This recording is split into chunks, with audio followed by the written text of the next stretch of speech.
There's nothing scarier than a heinous crime that goes unsolved and unpunished. With the re-emergence of the popular TV show Unsolved Mysteries, there's never been a better time to be an amateur detective trying to put together pieces of true crime puzzles. Here are 5 of the creepiest cold cases that'll keep you up at night. Number 5. 32-year-old single mother Dorothy Jane Scott was living in Stanton, California with her 4-year-old son, Sean, and her aunt. Dorothy worked hard to provide a good life for her son. Every day, she would drop Sean off at her parents' house, go to work, and then pick him up when her shift had finished. She would make them dinner, watch cartoons, and often read him a book until he fell asleep. By all accounts, she was a good employee at the Swingers Psych Shop and Custom John's head shop, where she worked as the office secretary. Colleagues said she was a devout Christian who didn't smoke or drink and preferred to spend all of her spare time with her son. That was until the mysterious, taunting phone calls began. In the months leading up to her May 28, 1980 disappearance, she began receiving strange phone calls from an unknown man. These weren't just the calls of a perverted heavy breather, though. On the other end of the phone, a voice croaked, "When I get you alone, I will cut you up into bits so no one will ever find you." He would also call her, telling her to check her car, revealing that this mysterious man had left her a dead rose underneath her windscreen wipers. May 28, 1980 started as a normal day for Dorothy. She dropped her son off at her parents' house and headed to work. On that calm May day, the colleagues at the head shop had scheduled a meeting at 9 p.m., so she told her parents she'd be picking her son up later than usual. But no one could predict what would happen next. During the meeting, her colleague, Conrad Bostrom, became unwell. He told Dorothy that he'd been bitten by something, most likely a spider. Accompanied by another colleague, Pam Head, the three headed to the hospital to get Conrad emergency care. Hours passed and Conrad received treatment for a black widow spider bite, which, if Dorothy hadn't spotted, could have proved very deadly. When Conrad was finally discharged, Dorothy excused herself to the bathroom and told the pair that she would bring her car around front. 10 minutes passed and Conrad and Pam saw no sign of Dorothy, so they waited. Another 10 minutes passed and they saw Dorothy's white 1973 Toyota station wagon speeding out of the parking lot. With the headlights on full, Conrad and Pam were unable to see who was driving the car. Naturally, the pair thought that Dorothy had a family emergency and had to head home before coming back for them. After 2 hours had passed, they realized that Dorothy wasn't coming back. Concerned for her colleague, they called her parents to see what was going on. Her parents were just as confused as Conrad and Pam. There was no family emergency, and they hadn't seen Dorothy that morning. Her parents called the police, but as Dorothy was an adult and free to do what she wanted, they took little interest in her case, telling her family that she would be back in a few days. 5 hours later, Dorothy's Toyota station wagon was found abandoned 10 miles from the hospital where she was last seen. To add to the pain and terror that Dorothy's family were experiencing, the mysterious phone calls started again. This time, the person also called her parents. The caller calmly said, "Are you related to Dorothy Scott?" To which her mother replied yes. The voice on the other end of the phone said, "I've got her," before hanging up, leaving the mother in a state of confusion and despair. It would be 4 long years of harassing phone calls, unanswered questions, and sleepless nights until the Scott family knew what happened to Dorothy. Her skeletal remains were found on August 6, 1984, in an isolated construction site in Santa Ana Canyon Road. A funeral was held for Dorothy, but still the calls continued. Her killer even wrote to the Orange County Register after they'd published the story about Dorothy and said, "I killed her. I killed Dorothy Scott. She was my love. I caught her cheating with another man. She denied having someone else. I killed her."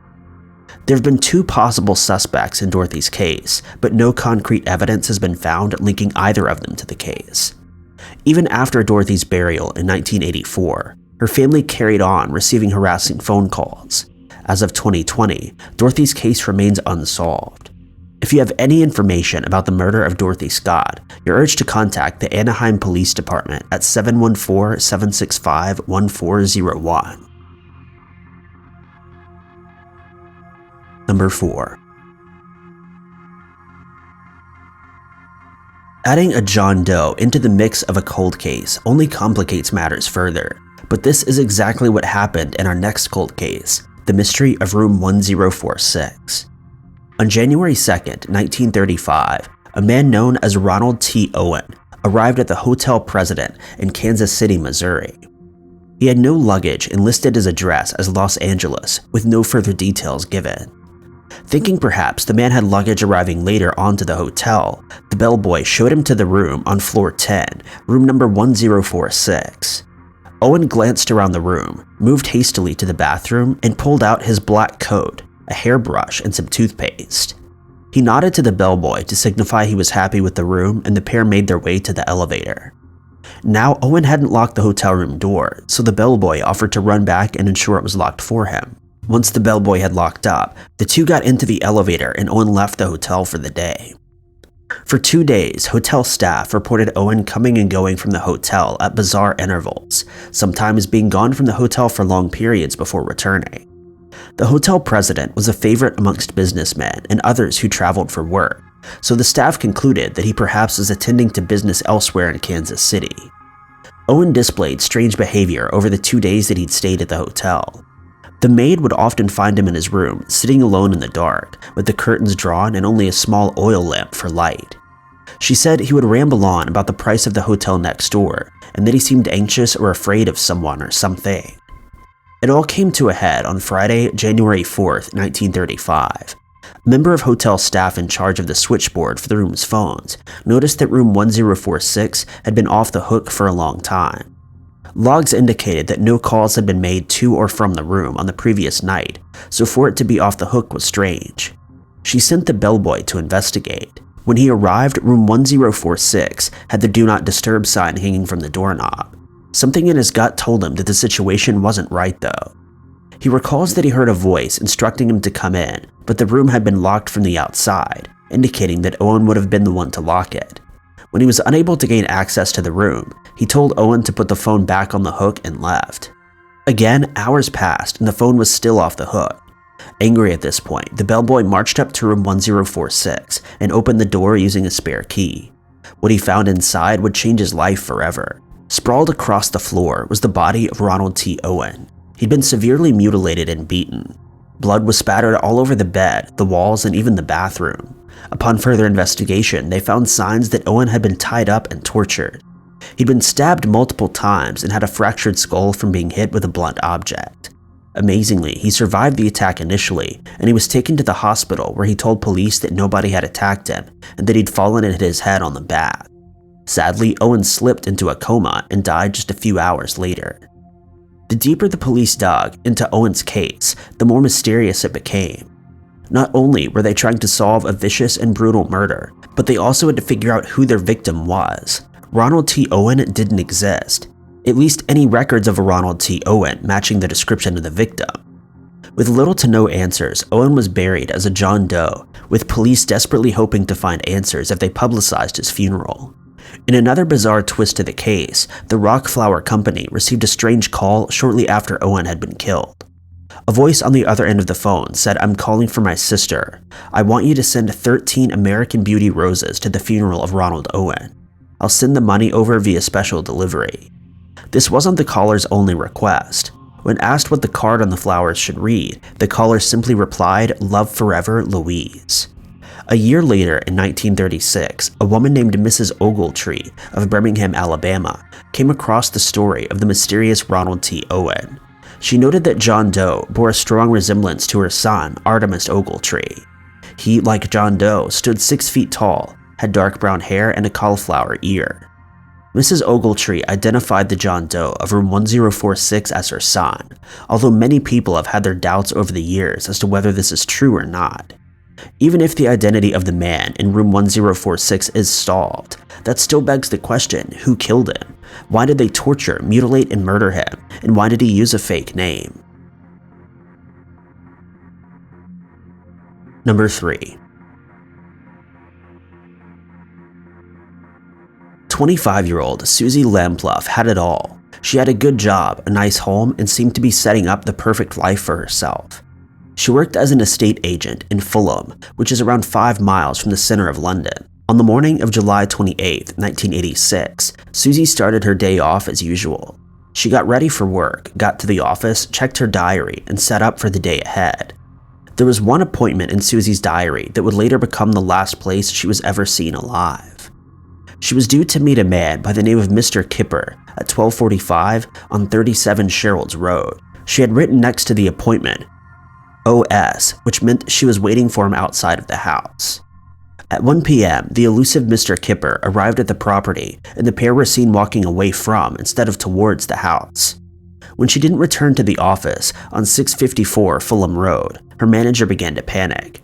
She called Suzie's mother and said, "Do you have any idea where your daughter might be? We wondered whether she could have called into home for lunch.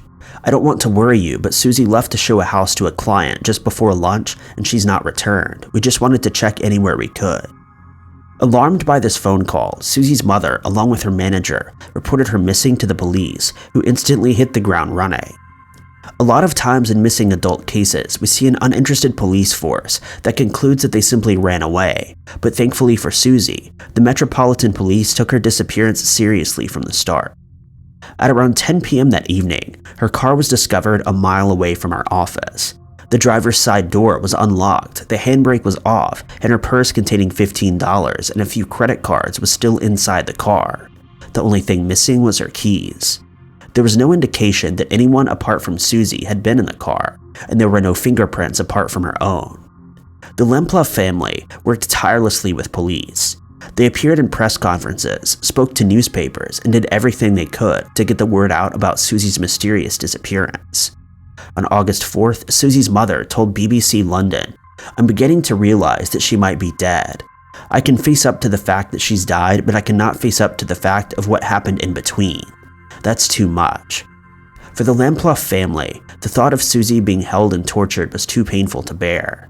They even revealed that Suzie was claustrophobic and would have been terrified in a confined space. Many have pointed to the fact that Mr. Kipper could be Mr. Cooper, which is Dutch, and Kipper was simply the way Suzie pronounced it.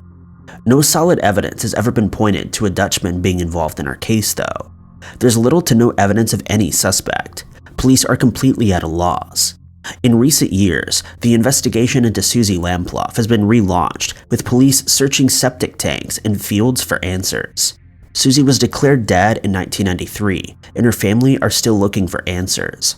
If you have any information about the whereabouts of Suzie, you're urged to contact Crime Stoppers at 0800-555-111. Number 2. The horrifying story of the Atlas vampire was firmly cemented into Sweden's true crime and folklore history. Many stories in pop culture feature vampires, whether they're the evil human hunting kind or the sparkling teenage romance novel type. On May 4th, 1932, a sex worker by the name of Lily Lindstrom was found dead in her apartment by her neighbor, Minnie Jansen, who was also known as a sex worker. The two lived in an apartment complex in Atlas, Stockholm, and the apartments were said to be dark and dingy. Nevertheless, the women made the best of the situation and used their apartments to meet clients. A few days prior, Lily had knocked on Minnie's door asking to borrow condoms. This was a code between the two sex workers to signify everything was okay and the client wasn't posing a threat to the women. After Minnie hadn't heard from or seen Lily, she decided to call the police. She marked that it was very odd that she hadn't heard any movement in her apartment, as Minnie was her neighbor downstairs.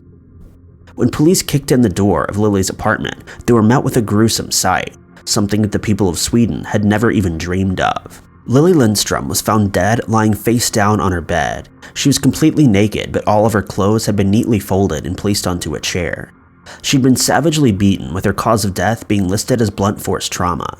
It appeared as though she'd engaged in sexual intercourse before her death, as a condom was found still inside of her anus, although there wasn't anything saying that this wasn't consensual and happened post-mortem. On her neck were traces of saliva, and her body had been found almost completely drained of blood. Beside her body lay a blood-stained ladle that is believed to have been used by the killer to drink Lily's blood. As no suspects were found, the killer was quickly labeled as the Atlas vampire. As this was 1932, no DNA evidence was collected from the scene, and the police were left stumped. Forced to use old-school policing tactics, they interviewed everyone in the apartment about Lily that night and the last time she was seen alive. No one recalls seeing or hearing anyone enter or leave Lily's apartment, only adding fuel to the rumors of a vampire. After exhausting every lead, interviewing every client that Lily had, the police were left with more questions than answers. It doesn't appear that the Atlas vampire has ever struck again, although he simply could have moved to a different part of Sweden, or even the world. With a lack of tangible evidence that we can analyze in the modern age of forensics, the true crime community are left scratching their heads over the identity of the Atlas vampire. Number 1. The murder of Debbie Linsley has to be one of the most baffling and bizarre cases in British history. Debbie Linsley was a 26-year-old woman living in Edinburgh, Scotland, at the time of her murder. She was originally from the southeast London area of Bromley, but had moved to Edinburgh for work. On March 23, 1988, Debbie made her way into Pettswood Station. She bought a packet of cigarettes and a train ticket for the 2:16 p.m. train in London, Victoria. In 1980s London, especially in the outer parts, older style trains were still used. Think of the ones you'd see in a vintage black and white film. The train Debbie boarded was split into different carriages with no connections or walk-through to the other carriages. This led to them getting the name of death traps. As soon as you boarded onto that carriage with a 6-seat compartment, you were stuck until you arrived at your destination. Debbie wasn't alone on the train that day. As you can imagine, travel between London was incredibly frequent, with people traveling to work or school or even for pleasure. On March 23, 1988, there were around 70 people on the 2:16 train headed for London, Victoria. This fact will be important later. Pettswood to London, Victoria is around 12 miles away, with the fastest route being a 35-minute journey. On the journey, Debbie sat back, relaxed, smoked a few cigarettes, and ate a sandwich. These were the last known movements of Debbie Linsley before she pulled into London, Victoria. When the train pulled into Platform 2 of London, Victoria, a member of staff was sent to check that the train was empty, and that's when they found the disturbing sight. They found the lifeless body of Debbie Linsley. She'd been stabbed between 5 and 11 times. The fatal blow was the stab wound to her heart. She did have wounds to her face and hands, indicating that she fought off her attacker. Her autopsy also revealed that her attacker had likely attempted to sexually assault her, but she'd fought him viciously, possibly leading to him killing her. There's a full DNA profile of her attacker available. However, police have never been able to link anyone to the crime. Police interviewed everyone on the train that day and only had one witness, an 18-year-old French woman who was in the adjoining compartment. She said she heard a woman screaming and thought it sounded like she was being sexually assaulted.